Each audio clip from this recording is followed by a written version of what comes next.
ధీంతన తోంతన నటరాజుకి నట భంగిమవో, ధీంతన తోంతన శంకరునికి సంకీర్తనవో.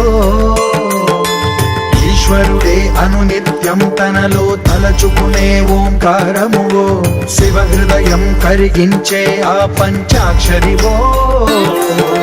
నీ మదిలో మహాదేవుడినే కొలువుంకగా కైలాసమువో, అతని పాదము చంద్ర